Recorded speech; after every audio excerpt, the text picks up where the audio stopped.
Hello, Noble people. My name is the Noble, and today we're continuing the Noble Way with the Noble Way of Penny Parker. Now, I originally was going to do Venom, however, I kind of want to have this little moment to explain what the Noble Way kind of means to me and how I want to do the characters and guides moving forward.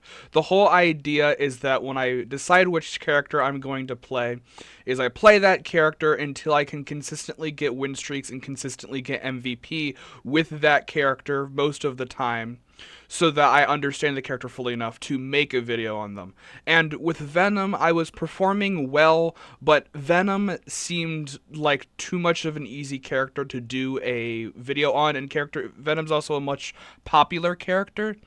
And since I still wanted to do a tank, none of the other tanks really call it to me. I don't really play Vanguard. I usually play Strategist, and if it calls for it, sometimes I play Duelist. So I was going through all of the Vanguard, and I realized I had like 6 minutes play time on Penny. So I started playing Penny, and I picked her up, and she is actually one of the most fun characters in this game for me personally.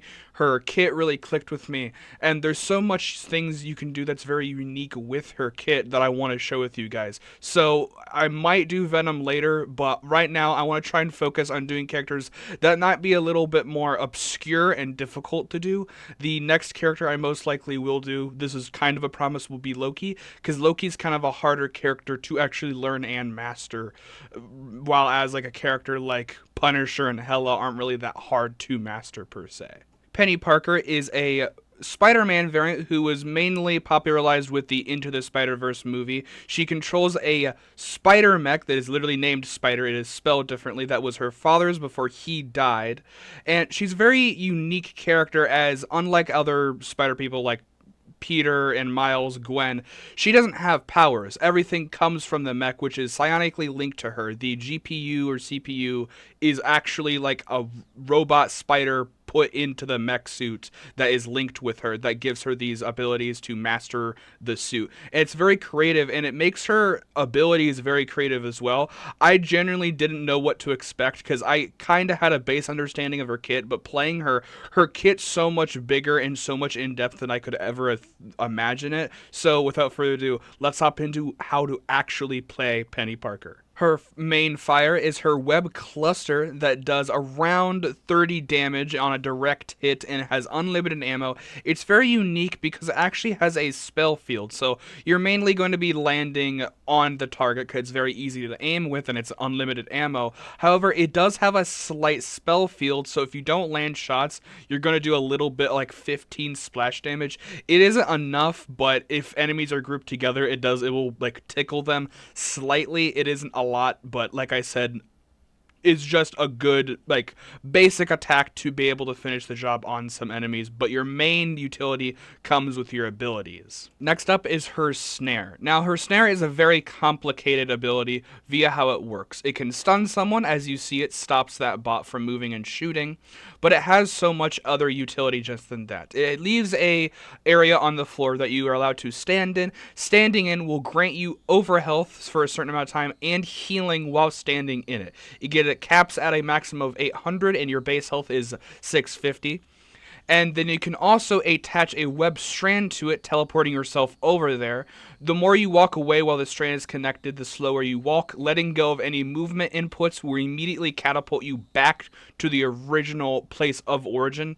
Now, this is her primary ability, as it literally is only in a 3-second cooldown. Now, you can only have 3 of these webs active on the floor. However, you can constantly use these to stun enemies. And when I say this is her main ability, I mean this literally. You can do so much with this ability because it can keep you getting heals by yourself because you get healed in the area of effect. You can stun people. You can get over health from it. You're always going to be wanting to stand in one of these fields in order to stay alive with Penny, because that is the kind of key to how you can play well with her. A lot of times people feel like you can't kill Penny, and it is mainly because she is standing in these webs. Her next ability is Spider Nest. She will put down this nest that will activate a huge area of a web effect. It will also create spider drones that will go and attack the nearest enemy within the area of the nest. They will do 40 damage per each one, and they only spawn at a 2 interval at a time. You can be destroyed and replace it whenever. It also is deployable, meaning it can be destroyed and has 350 health. Now, this also is considered the web, meaning that while you are standing within your nest, you can get healing from it, you can get the overhealth from it, and this is really going to allow you to lock down a point. When you placing it on a point on a payload, people can't really push you without worrying to destroy that thing. Now, it being only a 350 HP, it's very easy to be destroyed, so you're going to have to place it in a better position in order to not get blown up. However, it is a very, very good ability to rack up damage and rack up heals if people aren't going to pay attention to it. Her next ability is a RacknNoine. Now, these are different than the spider drones that spawn from the nest. These are stationary, however, when they explode, they do 100 damage. You are allowed to have 15 on a ground at a time, and you have 4 always on queue, and they recharge each 4 seconds. So you can throw these down and spawn on point on payload and completely annihilate any squishies. Sometimes you can even kill tanks with this.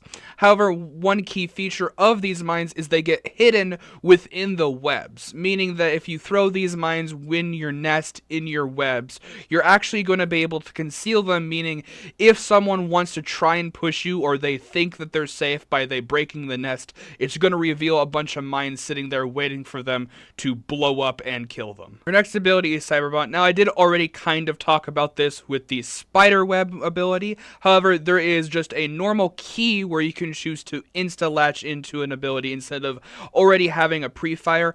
All webs that are on the ground besides the nest will be allow you to able to bond to them no matter what, allowing you to be able to pull back and get pulled to the area of where it is. These webs also still give you the overhealth and healing. However, it is on an individual key, allowing you to quickly reposition if you're caught in a bad situation or to move faster out of spawn. Her ult, Spider Sweeper, will enhance the mech, granting a lot of overhealth and enter a prolonged state of fast movement, along with being able to extend the range of your nest, being able to drop mines, drones, and use a sweep attack that will launch enemies up into the air. Now, I'm going to be honest, this all is very, very, very situational, as it has some weird quirks with it. You can't cancel the art once you're already done with it, and you have a certain number of drones. Now, it's a very key difference to remember the difference between the drones and the mines. The RacknNoine are the ones that do 100 damage, and you can only drop 7 of them, while the drones will continuously pop out of the mech at a steady rate while in the ult, allowing you any enemies that are chasing you along your path while you are running to be demolished.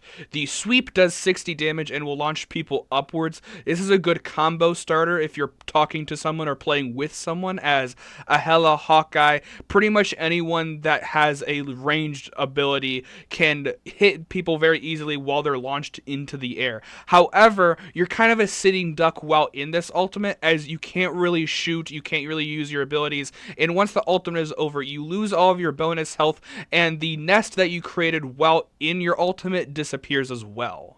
Her team up is Armor Expulsion, is the Venom team up, where she gets an ability that expulse with the Venom symbiote, doing 50 damage and then 50 damage per second. Now, I never got this in any of my games. It's mainly a get off of you button. It is pretty good because it can help you if someone does destroy your nest. You can just push the button and they're gone, but I never used it. But be aware if you do have it, because it is a good ability to have with Peni.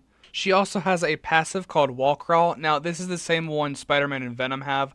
I don't really like it too much. It feels a lot clunkier on her than Venom in Spider-Man. However, she does have it to give over some ledges, but I really haven't had like a really big reason to use it, but it is nice to have. But again, it does feel slightly clunky with how her hitbox size is. Now we're going to go into the tips and tricks of how to play her more effectively. Now this is going to go very in depth. Usually I only give maybe 4 to 5 tips and tricks of how to play the character, but there's so much to Penny that I feel like I have to go more in depth, because if you don't get a good idea, you might have a bad understanding of how to play the character after this video. Now, this is not even really a guide for Penny necessarily. This is a guide for technically every character right now. Swap off. Penny is very, very much a niche character of how to play her, and you need to know how to play her to a T, or you're not really going to play her well. The clip you're watching is one of my very, very first early games where I really didn't understand how to play the character, and I was fumbling so bad. When you're going 0 and 28 or 0 and 30. Now, I wasn't that bad at this point in the game right now, but you need to understand that this doesn't even necessarily apply to Penny. When you're doing bad enough, it's not bad to swap to a character that you know you're good with. Yes, learning new characters can be fun, but you need to understand the right circumstances in a game. Now, since this is quick play and I was doing this for a video, I wasn't too upset about dying constantly, but if you can understand that, hey, this character isn't really clicking for me, you haven't even got a single kill yet, make sure to understand to get off, because not even necessarily of this character doesn't work for me. If the Penny is so circumstantial, if you're on attack, you're not really going to be able to do anything, and sometimes on defense, she isn't the best. So you need to understand when to swap off the character and choose a character better for the circumstance. Penny is the queen of you can't touch anything. In this scenario right here, the enemy team quite literally couldn't approach point because the nest is in an angle where they're going to have to push our enemy backline to be able to kill my nest. They're going to have to push all of my mines. They're going to get stunned. They're going to get one-tapped. They're just going to all die.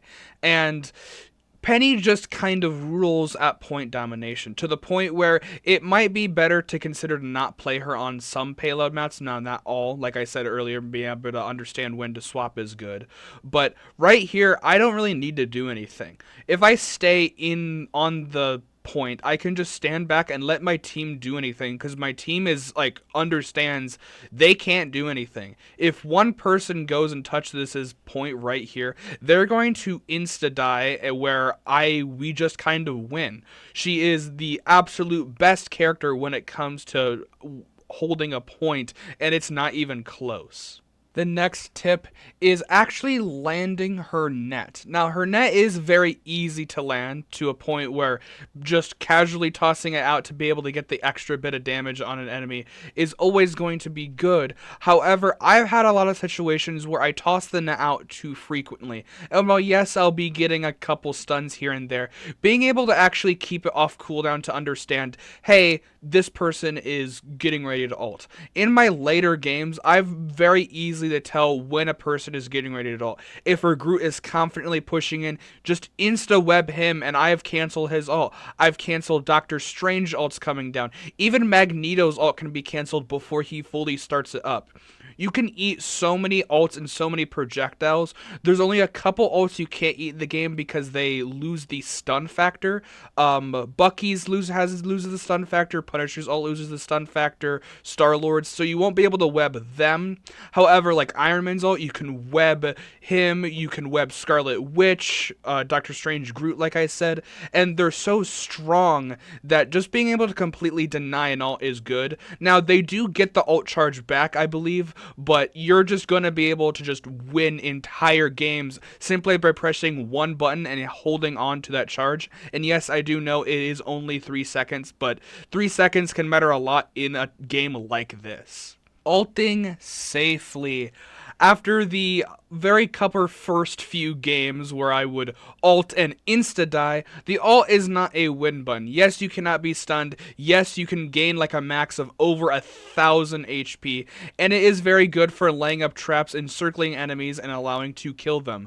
But her ult kind of sucks in the sense of you don't have any control. Once you click the button to activate your ult, you have to understand that that is a commitment that might lead to your death. You only want to ult when you are in a safe location and you understand that, okay, I'm full health, I should be able to ult now, or being able to ult to certain things. You get ult very quickly. I'm going to be honest. If you're pretty close to winning a game, ulting right out of spawn to get that 70% movement speed boost will actually might be beneficial, because by the time you get to the point, you're 100% going to already run out of your ult. So just using it to move faster in a safe location is always going to be good.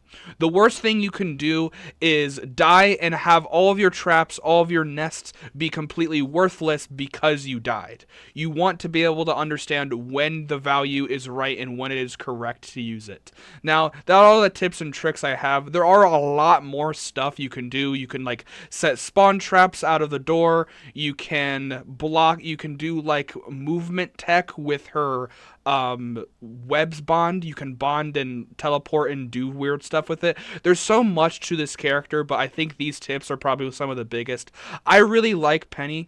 I might do more of a live commentary guide videos while talking about Peni on stream. I want to try and advertise my stream a lot more. So if you like this video, make sure to like and subscribe. I will be doing some live streams with Peni actually pretty soon. I want to try and start doing some ranked grind streams while doing Peni, because I love this character. I haven't had a character click with me like this. Her playstyle is so unique compared to every character's.